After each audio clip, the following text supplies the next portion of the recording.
My promise to you from this full guide is that you will squash or incredibly diminish how destructive your addiction to whatever you may be addicted to will be. This entire guide requires your entire attention. We're going to be touching upon very serious topics like addiction and mental health. So if you really want this guide to help you, if you really want to change your life by watching this video, you need to give it your full attention. No scrolling down to the comments, no switching back and forth. The only times where it's acceptable to click off the video is if you need to take time to process the information that you just learned, so you don't overload yourself with information. This guide is going to be broken up into 5 different parts, each part having its own section and its own importance on breaking your addiction. Part 1, adopting and abandoning your mindset. Part 2, why you are really addicted. Part 3, breaking the addiction.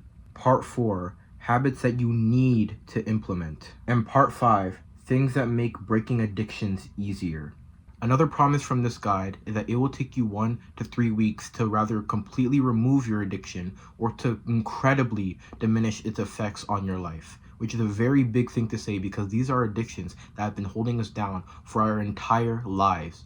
Yet I'm promising you right now, within a week or 3, you will completely be rid of the effects of these addictions, or you will diminish them so greatly and you'll be able to actually implement other things in your life that will diminish them even more. The strength of your addiction and how serious it is on your life will dictate how long it usually takes to break. It will take within the 1 to 3 week period that I'm promising you. You can skip to this timestamp to get straight to the guide because in this part, I'm going to be talking about my story and my experiences with addiction. You don't have to listen to this. You don't have to listen to me, yet I do find that there is some value in actually sitting down and listening to the story because you will actually be able to relate with some parts in terms of addiction, and like you'll take my advice more and you like want to actually do what I say if you understand like where I'm coming from in terms of addiction.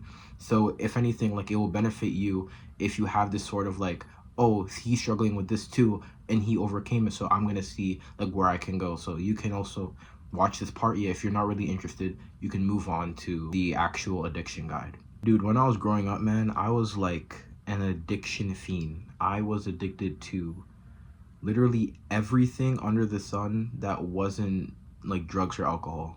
Like simply as that. And the addictions, like the addictive like personality within me was gonna get so bad to the point where I was almost like eager to actually do alcohol and do drugs.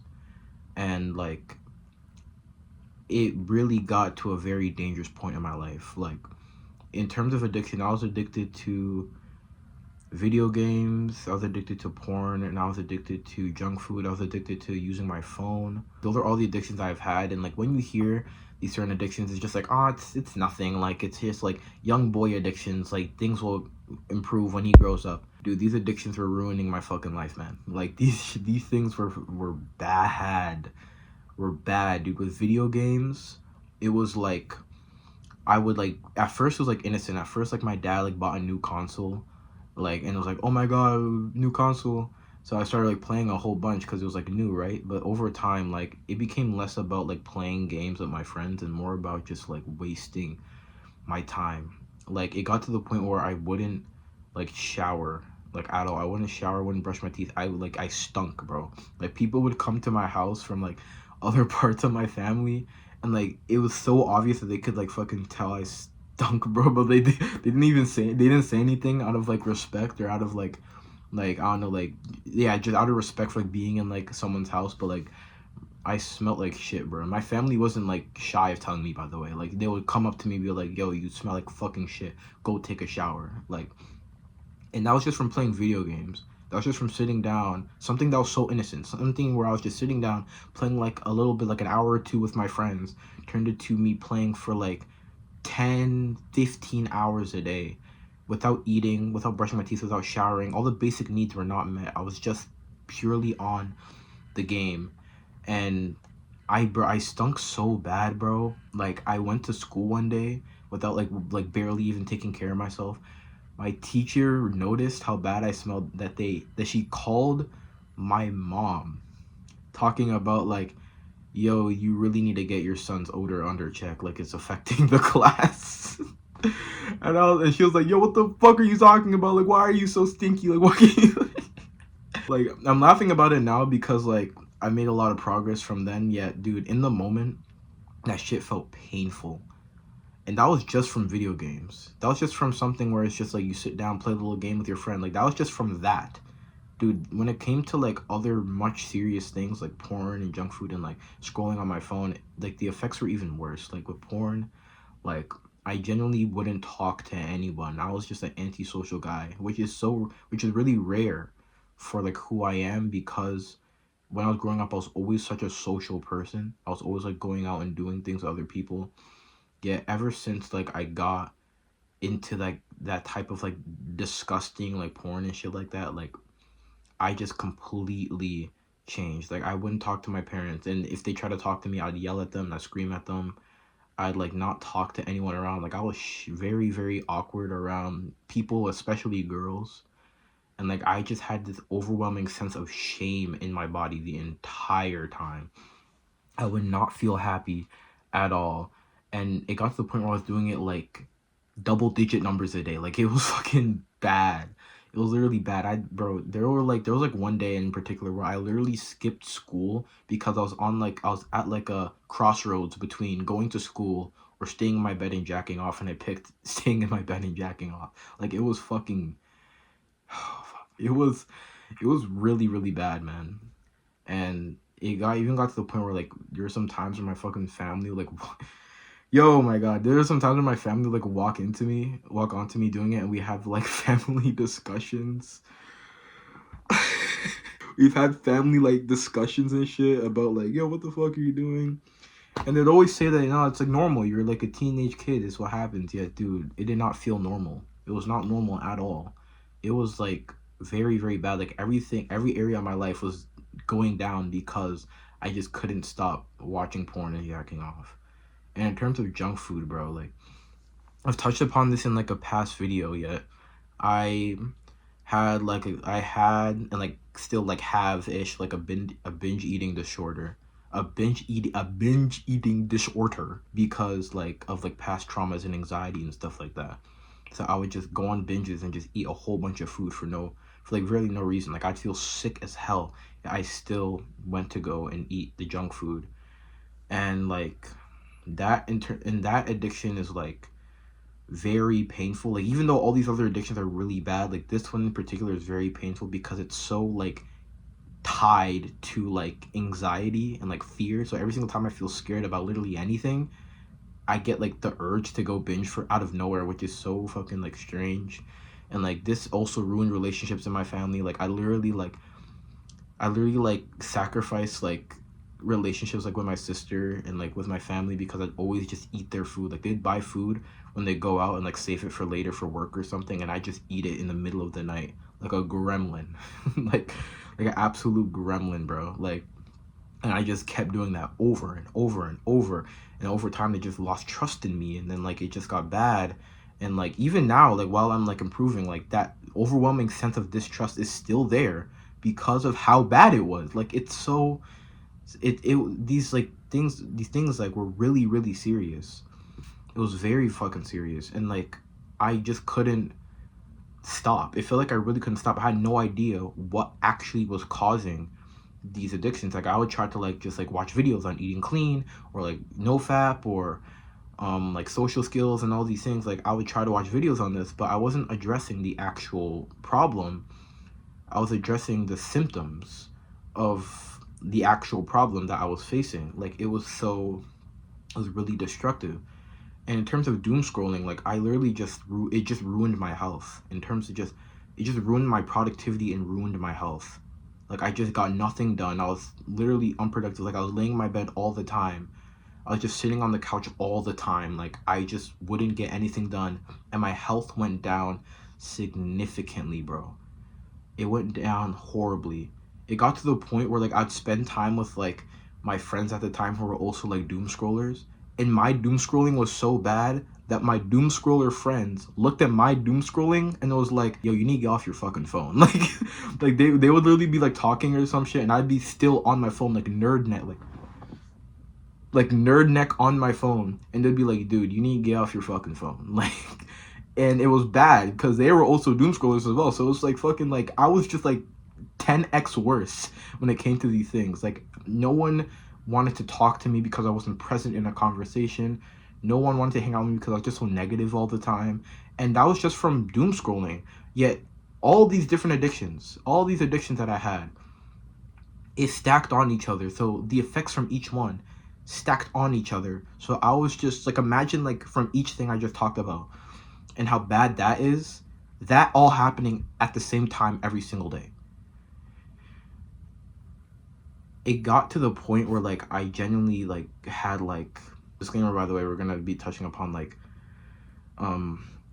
offing yourself, but it got to the point where like I genuinely would like not have those types of thoughts like constantly, but I was starting to like tread the line of having like very like life destructive thoughts, like, oh, you should like do this, or like if this would have happened to you, like nothing would happen, nothing would change, just from like these little innocent addictions. Like this was this bad, and I was on the line of also like getting into other bad addictive things like smoking, like vaping and shit. Because like I around this time I'd also like hang out with like pretty like bad friends, and I'd see that, oh, they vaped and they get a lot of girls, so I should do that too. So I was literally about to start like smoking. I was about to start vaping. I was about to start drinking alcohol as well, just to fit in with people and feel like I was a part of a community.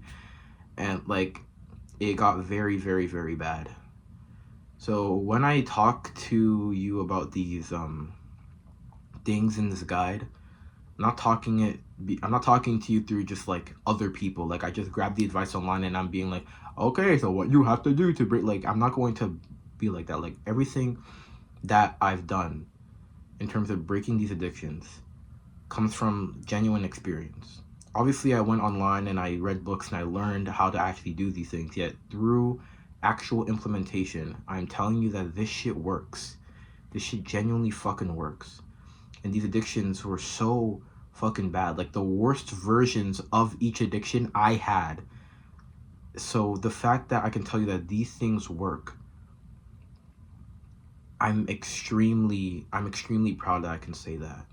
And I'm proud I can say that not only for your benefit, because you're going to squash or incredibly reduce your addictions, but it's because of like I've also done that as well. So like it's just so nice to like, it's nice to give this advice in how to actually squash your addiction. So thank you for hearing my story if you actually listened to this entire part. Yet now we're going to move on to the actual daily schedule full not daily schedule full guide, that's another one. We're going to move on to the addictions full guide. So hope you enjoy it. Part 1, adopting and abandoning your mindset. Basically, your mindset and how you think pays at least like 50 to 60% of the reason why you are still addicted to what you are doing. You really need to understand that your mind is like extremely powerful. If you're able to control your mind and control the thoughts and control the beliefs that you have, you can control the actions that you do, which will then control the life that you have. You just start with the mind and everything else will dissipate on its own. Yet there's some mindsets that people adopt through conditioning, or there's some mindsets that people don't know about through like lack of research that they could implement in their life and they could take out of their life, but they're not going to because they have no idea what to actually do. They had no idea that these thoughts that they had were actually negative. So now we're going to talk about the thoughts that you have to abandon and the thoughts that you have to adopt so you can breed the growth of breaking your addiction. First is to abandon perfection and streak thinking. This is very, very important. People think that the way to break an addiction is through streaks and how many times in a day you cannot do it and just being 100% perfect. You're setting yourself up for 100% failure, because these addictions that have you shackled for your entire life, do you really think that you're just going to all of a sudden boof and never do it again? Like I talked about how I had an addiction with junk food and like eating bad food, yet I would be absolutely stupid to think that I would never eat junk food ever again in my entire life. I never like have like a piece of chocolate ever again in my entire life. And if I set the bar to success right there, I am never going to reach it, because that's never going to happen. A lot of people do this in like the nofap community, where it's like, how many days in a row can you not jack off? Dude, how about you just focus on jacking off less? People focus on the streak, the line, but not focusing on the volume, how much times you're actually doing the thing.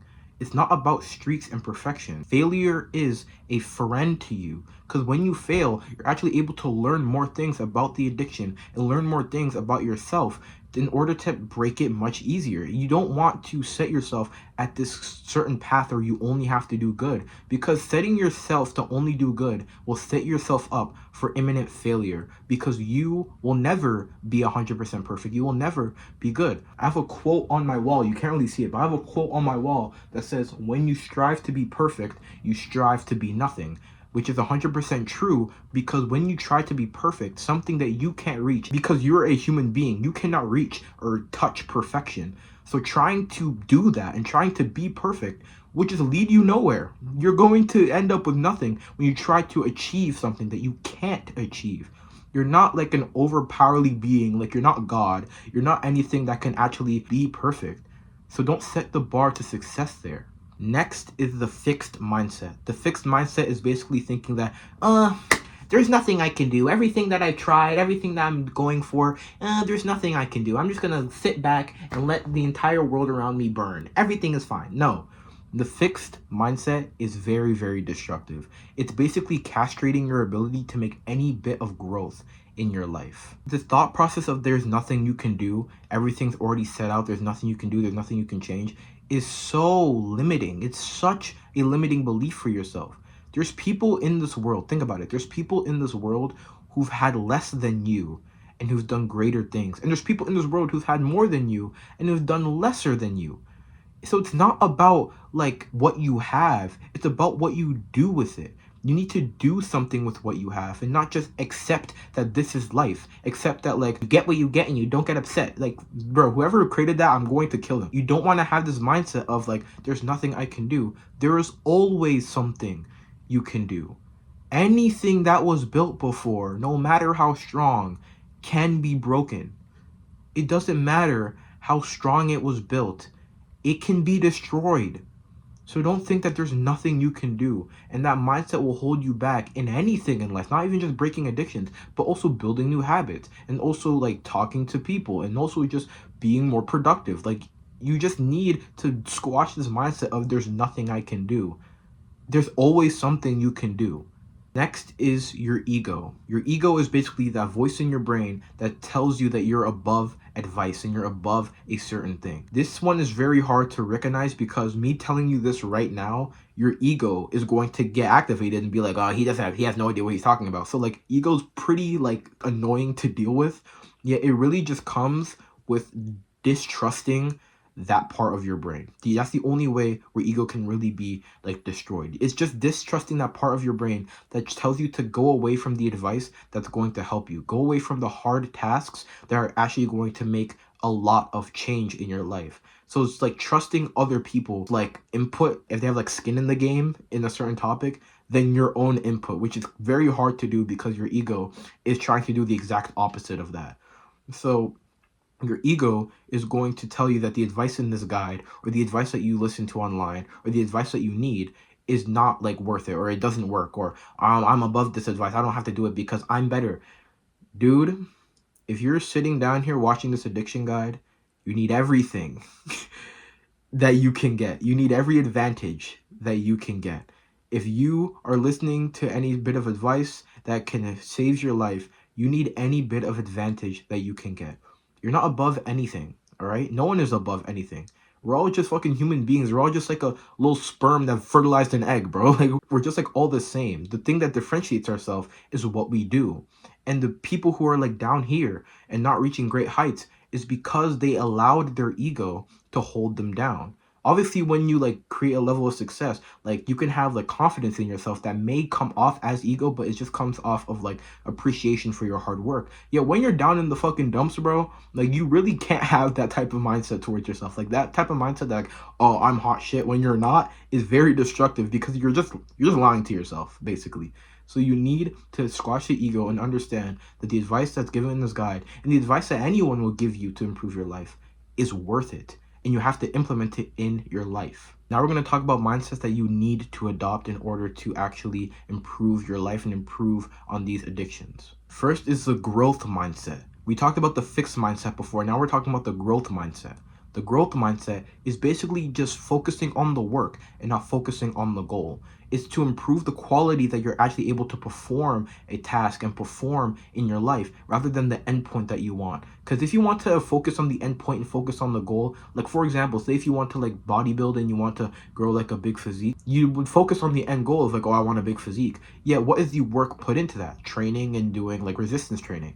Yeah, if you just focus on the goal and try to get there as quick as you possibly can, you're going to start to take dangerous shortcuts, high dosage steroids. You're going to start taking a whole bunch of fucking random shit, like injecting your muscles with oil and shit, like the fucking like plastic surgeons. You really need to focus on the work that you have to put in and make sure the quality of the work is rich, because you're going to reach the goal anyway. If anything, you're going to reach it quicker and you're going to be able to sustain the actual goal that you have and keep it in your life because you focused on the work and enriching the process that you have. Next is the student mindset. It's basically the love of learning. It's just looking out for things to learn about. And I'm not talking about fucking like school or whatever. You sit down and you like autistically just try to listen to your teacher who you don't give a fuck about. I'm talking about actually learning things that improve your life and being very attentive when people are giving you advice with the student mindset. And this goes hard, especially when you fail, especially when you have setbacks and you relapse on certain addictions that you have, especially at those moments. The student mindset is peak because you can just learn from your failure and then you actually make even more progress when you implement what you learned. It is so broken. It's so powerful to just have a student mindset and to be like, this happened, I want to learn about it, or this is a new thing, a new topic I'm interested in, I want to learn more about it. Just that simple little thought in your head to want to learn more will take you fucking far, bro. It will take you far as shit. And it's so important to adopt that mindset, especially when it comes to improving your life and squashing addictions. And the next and last thing is your future self. I want you to close your eyes and imagine your future self, a person rid of all of your addictions that are holding you back. I want you to think about that. And I want you to come back to where you are right now. You are thinking of your future self. This is a new avatar that I want you to put in your head. This is your future self. And anything that you do right now is not for you, it's for this person right here. You want to improve yourself right now and do the hard work right now for your future self. Any single habit or any single activity that you have in your day, think about it and wonder what your future self is going to think about what you're doing right now. Because eventually you're going to grow into your future self. We are all a slave to time. We can't avoid growing up. So once we do, we're going to be our future self. And all that's left is the hard work we put beforehand. And once you reach your future self, you're going to be able to look back on yourself and be like, holy shit, I'm so grateful that my younger self decided to do all of these good habits and improve my life. This future self avatar gives you something to work towards, because now you're no longer just focusing on the now, like, everything's going wrong right now. You're trying to focus on your future self and realize that I'm going to grow into my future self. It's going to take time to get there. So I'm going to spend this time making sure that I can enrich myself with knowledge and enrich myself with good habits and remove bad habits in order to have his life as the priority. Now we're going to do a little action step right now. These action steps are going to be throughout the guide, and they're very important because they will basically challenge you to actually keep your attention on the guide and not dart your attention anywhere else. I want you to get a piece of paper or go in your notes app and write these exact words. I have a blank addiction that is messing up my life. I will try, fail, learn, and implement to success. After you've written that down on a piece of paper, I want you to stick it up on your wall, or if you have it on your notes app, I want you to put it as your wallpaper. If you don't want to do that for the social aspect, I want you to set a timer on your phone at a specific time every single day where you take a second to read the actual thing that you wrote. Basically, make it as obvious to you as you possibly can, because every single time where you look up at your wall or you look at your phone, you're going to be thinking about the path that you're on. You're going to be thinking about what you have to do in order to break these addictions. You're not going to forget that you actually want to improve your life. You won't let your ego get in the way because you're literally looking at a piece of paper that destroys your ego.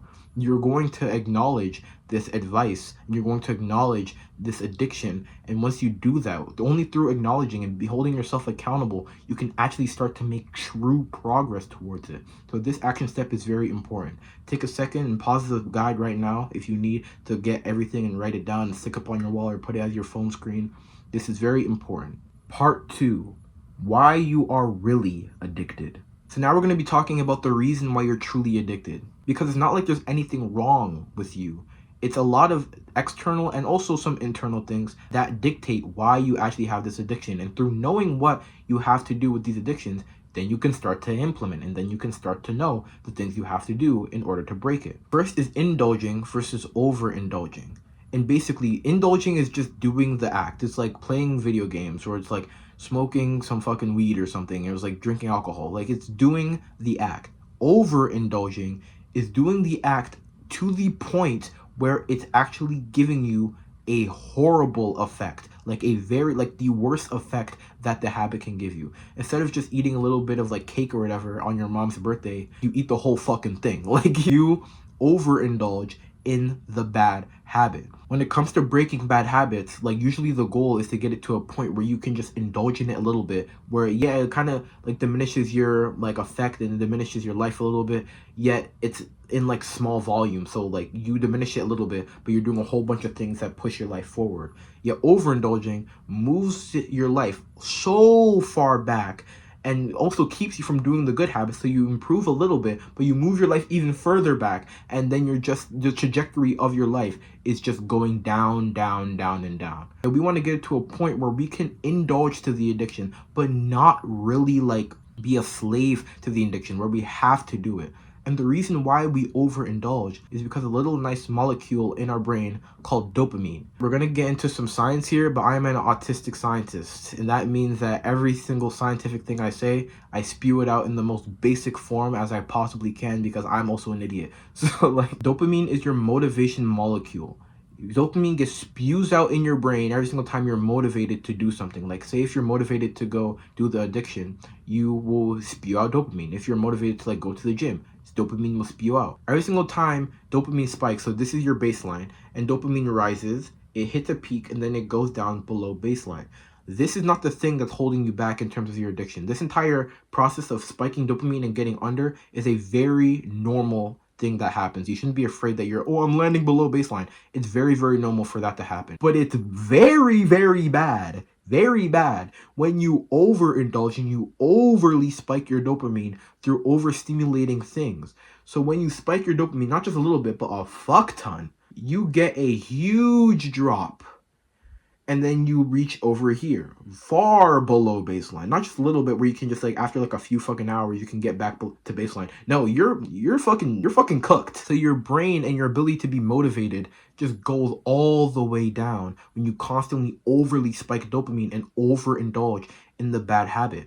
That's why a lot of people get depression, because their baseline is so fucking low that they can't do anything. They have no energy to do anything. They have just this overwhelming feeling of emptiness because their baseline is so low due to high dopamine abuse, like abusing this dopamine system in your brain. Next is that we use the addictions to cover up things that happened in our past. Addictions are heavily tied to poor mental health and heavily tied to like past traumas and stuff. So the addiction that you may have right now could be like a vice that you've went to in the past in order to avoid a certain issue. Basically, it's like, say if someone attacked you or something, or you had like a very traumatic moment, like with a breakup or whatever. Like, for most people, it's like your parents would hate you.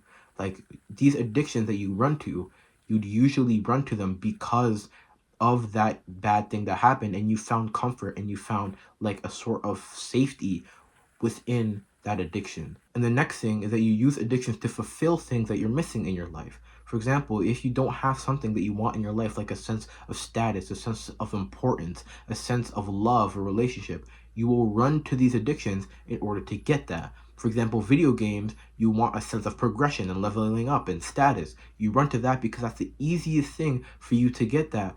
but you're missing that in your actual life, yet it's too uncomfortable to actually go out and level up in real life, so you find it in video games. Or for love and affection, you find that through porn. Or through safety and content, you find that through junk food. You run to these addictions to feel fulfilled in certain aspects in your life that you are heavily low at. Next is poor mental health. These addictions that we have right now are not problems. These addictions that we have, like porn, junk food, video games, they're not problems. They are simply symptoms of the actual problem, which is poor mental health. When we are treating the symptoms, we're basically doing what like the pharmaceutical companies do, like the therapists do, where they just like get a pill and they're like, okay, do this or do that, try that, addressing the symptom of the problem. You're not going to fix the symptom if you don't address the actual problem. Like the problem is like an entire tree, and the symptoms are just like the leaves that are on the tree.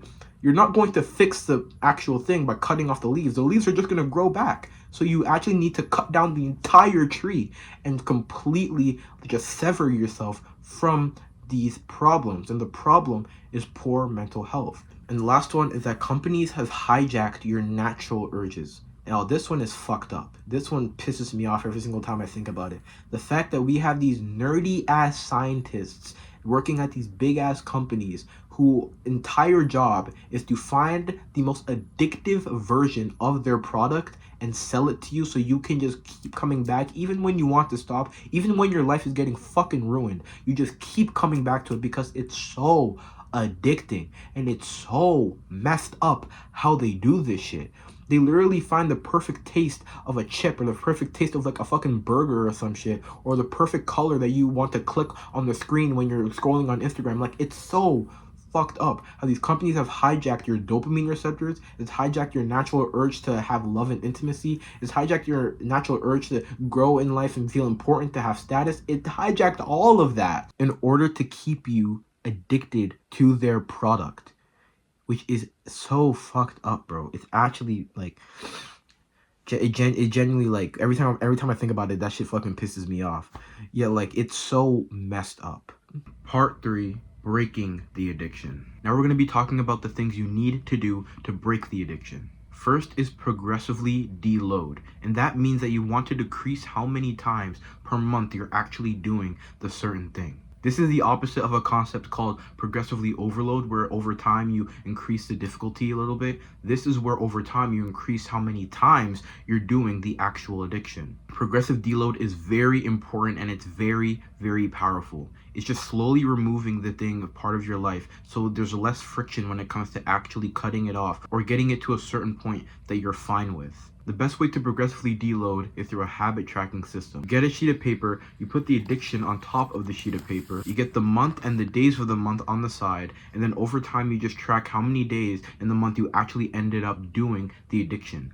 And then next month, you're going to focus on getting 20% less. And then the month after that, and the month after that, you're going to just continue going lower and lower and try to strive below what you got the month before. This works best if you really pay vigilant to the ego we were talking about, and you just lower it down and start at the level that you're at. You don't need to start at like a crazy level, like, oh, I'm gonna cut it out completely, I'm gonna cut it out halfway, yeah, 50% cut. Like, you don't have to be that strict with yourself. You have to start at a point that you know you can possibly hit, like a point in a month, or like the amount of days in a month you know you can hit, and then over time move from there, because the transition would be so much cleaner and so much less difficult to actually do. Next thing is willpower training. Willpower training is a very interesting concept that people don't really do. It's basically taking the thing that you're addicted to and keeping it in front of your face, and then feeling the urges and feeling the cravings and not doing the thing.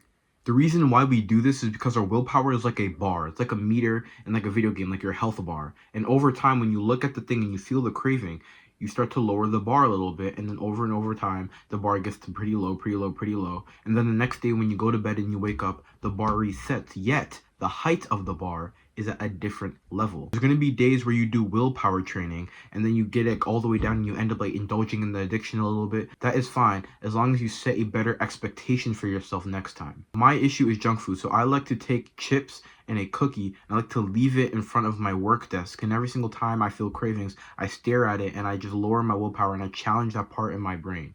This is literally training your ability to look at your addiction, the thing that was holding you back for so long, and decide not to do it.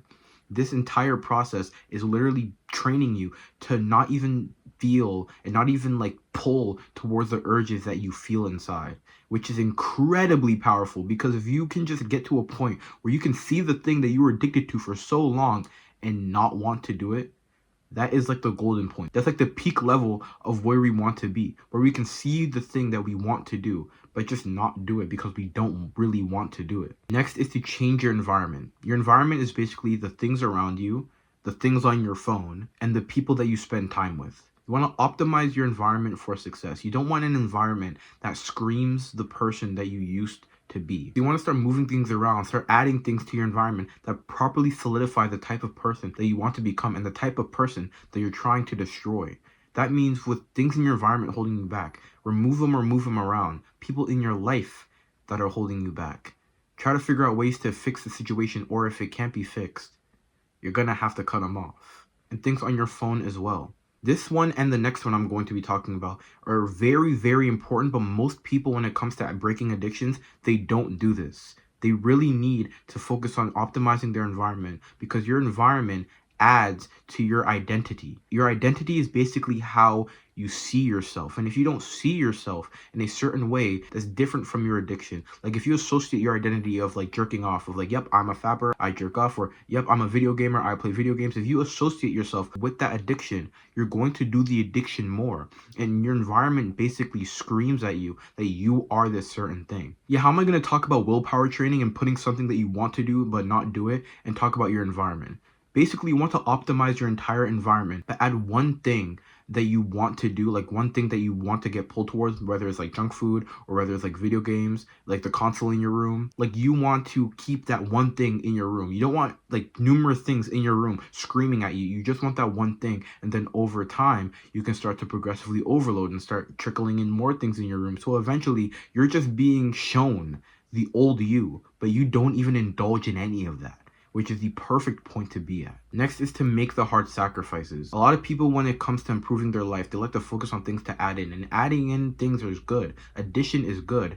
Yet when it comes to real progress, when it comes to getting to that next level, it's what you take away. You need to let things go to let things grow. You can't expect yourself to grow as a person if you don't do that difficult thing of just removing something and having that little bit of friction and having that little bit of discomfort to better yourself, to better your future self. This process of like cutting things out, I like to call it eliminate the baby. You're basically killing the baby that's within you, the person that would usually do the bad habit, the person that would usually do the unproductive acts. You're basically cutting out things that would pain this version of you, this person who would just do a bunch of bad habits, because the more this person is in pain, the better you're actually able to build the new version of you. Keep in mind, sacrifice is a skill. You're not going to be 100% perfect where you can just make that big sacrifice you've been thinking about. You have to start small with mini sacrifices and build up over time to where you get the ability to like see something wrong in your life, think about it, how could your life get better if this is gone, and then making the hard decision right then and there. The next and last thing is adopting a new identity. I already touched on this a little bit before, yet the way you can think about identity is like casting votes in an election. Say if there's like government A and government B, and they're both like on like a political battle or whatever. Whoever gets more votes is the person who ends up on top, is the person who ends up winning the election. Your identities are exactly like that. You have numerous identities in your head, like how you see yourself. You have numerous identities. And depending on what you do, those are the votes that you're casting for a certain identity. If you have the identity of wanting to go to the gym, but the identity of a video gamer, and you cast more votes towards the identity of playing video games, like you keep playing video games, you don't go to the gym much, the identity that's going to win is being a gamer, is playing video games. So you want to make sure your actions align with your identity, because the more votes you cast towards that identity, the more you will actually end up doing the certain thing. So this section has an action step, and what you want to do is do a little bit of each thing that I just talked about. So basically progressively deloading, willpower training, changing your environment, making the hard sacrifices, and adopting a new identity. You want to do a little bit of each thing. You don't have to be 100% perfect. It's not going to be like great, like, oh my God, I'm cured now. It's not going to be like that. This is basically telling your mind and telling your body by doing these acts that I am doing this now. Like, this is the type of person that I am. This is the type of person that I'll be. I take action when I learn new advice, and I'm going to implement this right now. You're telling yourself and you're showing yourself that you implement what you learn. And through that, this advice is going to serve you incredibly well. So try making that habit tracking system. Try changing your environment a little bit. Try adding a little thing that you can keep in your room to willpower change. Try to make a small sacrifice. It doesn't have to be that big. Just have a little bit of discomfort. Think of a new identity you can adopt that can serve you in actually breaking your addiction and doing the good habits. Part 4, habits that need to be implemented. These are habits that you need to add into your life that are essential.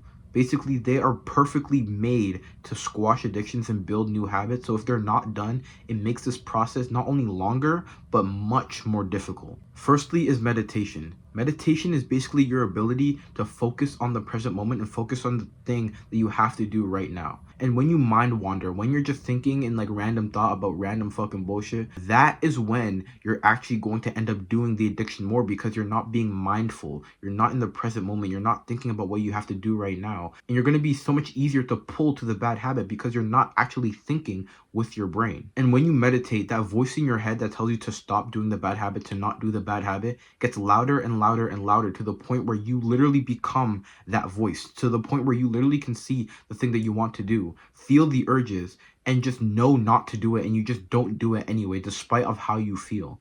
It's separating your action to your emotions, which is so fucking powerful when it comes to breaking addictions. So the way to meditate is to focus on something in the present moment, whether it's a sound, a feeling, or like your breath. So you can just focus on your breath, and then naturally when you're focusing on something in the present moment, you're going to lose your focus.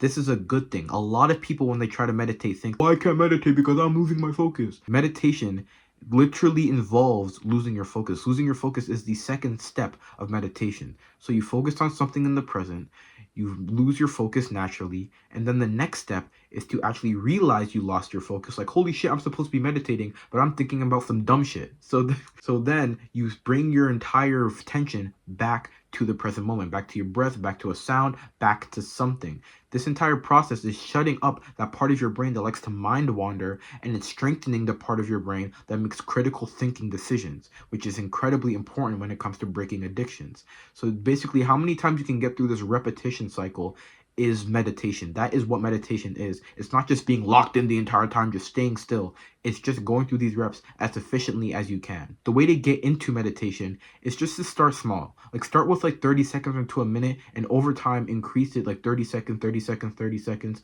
Or if you can start with 5 minutes. Just start where you are supposed to be right now. Don't try to go for anything too crazy. Just start where you're actually comfortable, and then build up from there and get it to a certain point where you can like consistently meditate like this every single day. A good point to aim for is from 10 to 30 minutes every single day.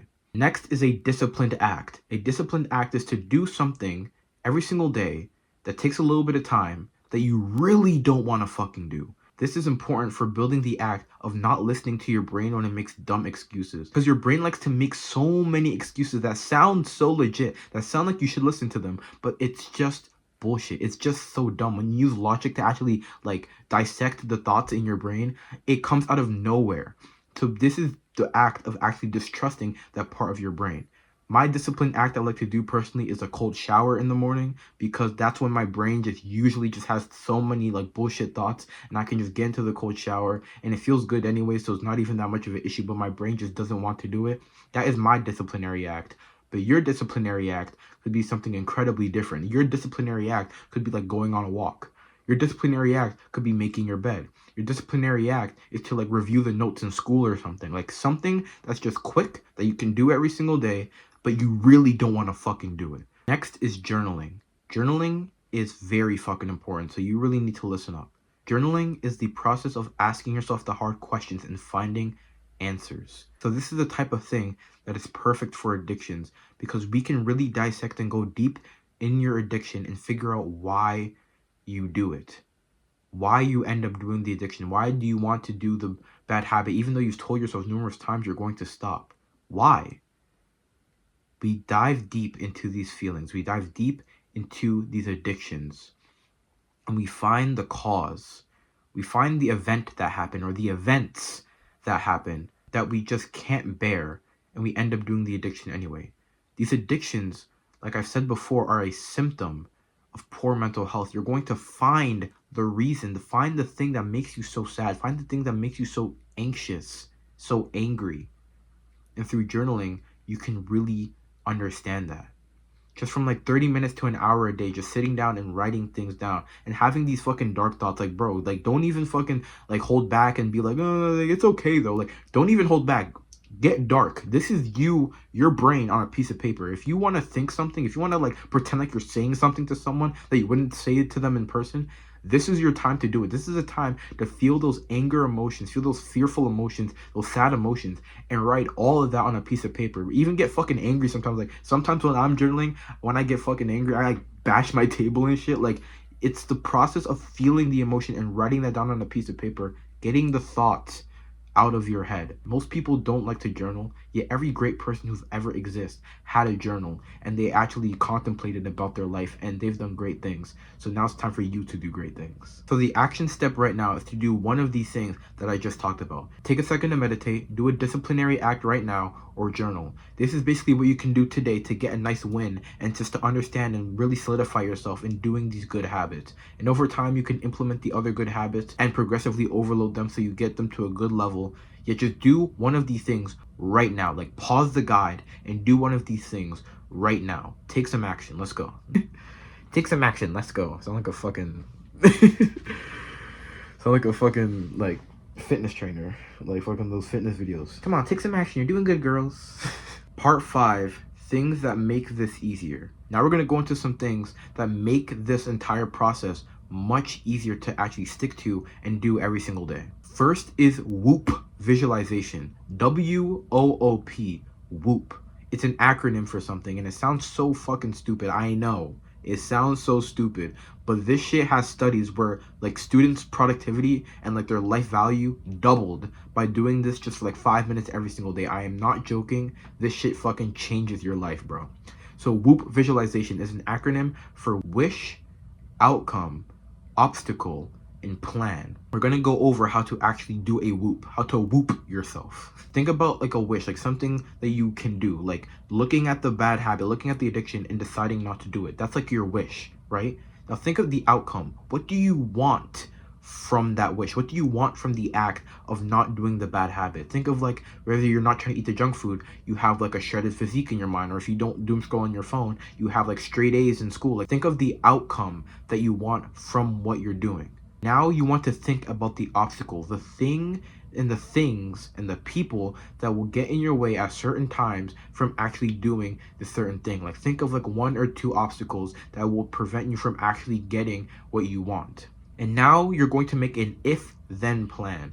So an if-then plan basically goes like, say if I see the junk food, I'm going to be like, if I see the junk food, then I'm going to stare at it, feel the urges, and quickly do something else. Like, that's like a quick if-then plan. So you have like a set thing that you can do that once you find yourself in that situation, you already know what to do, and it's so much easier to just not do the bad habit when you have a plan set in place. This shit sounds like it doesn't work. This shit sounds like it's just woo-woo mental stuff.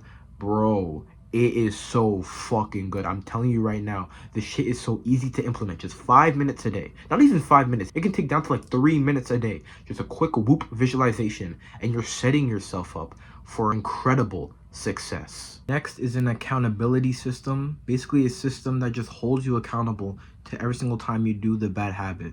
So this can be like an accountability friend, or you can make a habit tracker. I talked about before in this guide how to make a habit tracker and basically putting the habit and tracking it. You want to put like 3 to 5 habits on top of a piece of paper, and over a course of a month, track it, and then do that every single month to see how much progress you are making. And not only your addiction, but in multiple different habits at the same time. And the next and final thing is to make a daily schedule. A daily schedule is like a morning routine or a nighttime routine that meet in the middle, and it's your entire day that is like blocked off. So this is what I'm doing here, and this is what I'm doing here, and this is what I'm doing here. This is incredibly powerful because it leaves no room for slipping up. It leaves no dead time for you to do anything where you're just going to like idle around and just procrastinate and end up doing the bad habit. I made an entire daily schedule schedule full guide that you can watch after this one. It goes fully in depth on how to make a daily schedule, and it's very, very valuable, especially when you have very strong addictions. So go check out the daily schedule full guide